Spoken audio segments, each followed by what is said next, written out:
അവർ പറയുന്നത് ഏതൊക്കെ കോഴികളെ ഏതൊക്കെ ലെവലിൽ നിർത്തണം എന്ന് ഉത്തമ ബോധ്യമുള്ളത് കൊണ്ട് രാഹുൽ മാങ്കൂട്ടം എന്ന് പറയുന്ന കോഴീനെ നിർത്തേണ്ടടുത്ത് നിർത്തിയിട്ടുള്ള ഒരു വ്യക്തിയാണ് ഷറാസ്.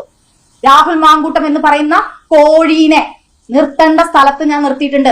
ഇന്നും ഞാൻ പറയാം, നാളെ നിങ്ങൾ റെഡിയാണെങ്കിൽ അടൂരുള്ള രാഹുൽ മാങ്കൂട്ടത്തിന്റെ വീട്ടില് അവന്റെ അമ്മയുടെയും അവന്റെ മുന്നിൽ ഞാൻ പറഞ്ഞതും അവൻ പറഞ്ഞതുമായിട്ട് എന്റെ ഫോൺ ഞാൻ വെക്കും. എനിക്ക് മറച്ചു വെക്കാൻ ഈ ഫോണിൽ ഒന്നുമില്ല. ഏത് പരിശോധനകൾക്കും ഞാൻ വിധേയമാക്കും. ധൈര്യമുണ്ട് രാഹുൽ മാങ്കൂട്ടത്തിന് ഫോൺ വെച്ചിട്ട് നിങ്ങൾക്ക് മുന്നിൽ അല്ലെങ്കിൽ ചാനലിന്റെ മുന്നിൽ പറയാൻ ഞാൻ നിനക്ക് കാണിച്ചെന്നില്ല ഹാഷ്മി, നിനക്ക് ഞാൻ കാണിച്ചു തരാം എന്ന് പറഞ്ഞുകൊണ്ട് സമൂഹം എന്താണോ ആഗ്രഹിക്കുന്നത് അതിനനുസരിച്ച് മറുപടി പറയുന്ന, അതിനനുസരിച്ച് കുറച്ച് കാര്യങ്ങൾ പ്രിപ്പയർ ചെയ്തിട്ട് വന്ന 24-ന് അങ്ങോട്ട് പൈസ കൊടുത്തിട്ടാണ് ഇന്റർവ്യൂ ചെയ്തതെന്ന് ഞാൻ ഇന്നലെ കേട്ടത്. എനിക്കറിയില്ല, സത്യാവസ്ഥയൊന്നും അറിയില്ല, അങ്ങനെയാണ് ഞാൻ കേട്ടത്. അപ്പോ അങ്ങനെയുള്ള ഒരു വ്യക്തിയുടെ എസ് രാജേന്ദ്രക്കുറുപ്പിന്റെ മകനാണ് രാഹുൽ മാങ്കൂട്ടത്തിലെന്ന പെണ്ണുപിടിയനെന്നാണ് കേരളത്തിലാകെ അറിയാവുന്നത്. ലാൽ സലാം സഖാക്കളെ, നന്മയുള്ള സുഹൃത്തുക്കളെ, എല്ലാവർക്കും സുഖമാണെന്ന് വിശ്വസിക്കുന്നു. ഞാൻ സഖാവ് ഷമീർ ഷാവുദ്ദീൻ വർക്കല.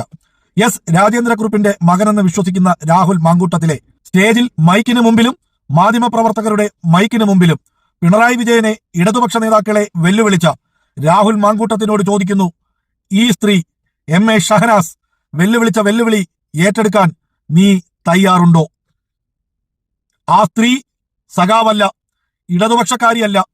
നീ പിടിച്ച കൊടി പിടിച്ച, നീ വിശ്വസിച്ച പാർട്ടിയിൽ വിശ്വസിച്ച, നിന്നോടൊപ്പം പ്രവർത്തിച്ച ആ സ്ത്രീയുടെ വെല്ലുവിളി ഏറ്റെടുക്കാൻ, അല്ലെങ്കിൽ വേണ്ട, നട്ടാലിന് ഉറപ്പുണ്ടെങ്കിൽ ആ വെല്ലുവിളി ഏറ്റെടുക്കട പെണ്ണുപിടിയൻ നായെ. എസ് രാജേന്ദ്രക്കുറുപ്പിനെയാണ് നീ അച്ഛ എന്ന് വിളിച്ചത്.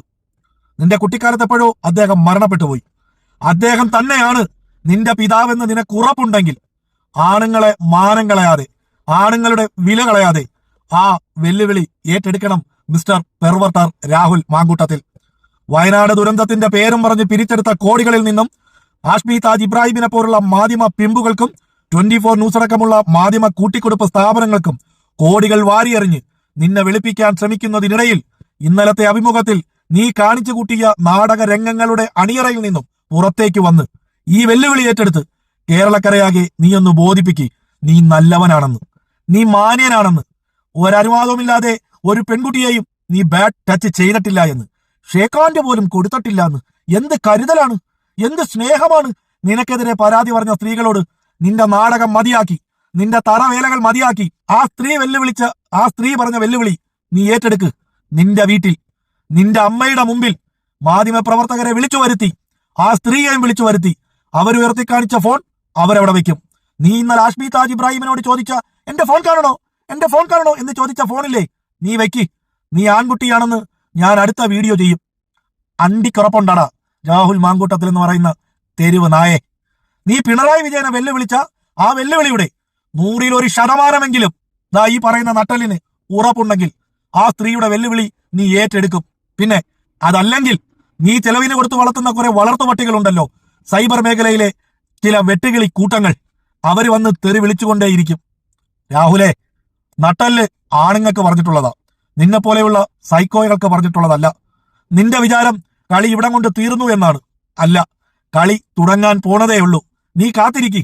പണ്ട് VD സതീശൻ പറഞ്ഞില്ലേ, കേരളം കത്തുന്ന ഒരു വാർത്ത വരുമെന്ന്. ആ വാർത്ത ഉടനെ വരും.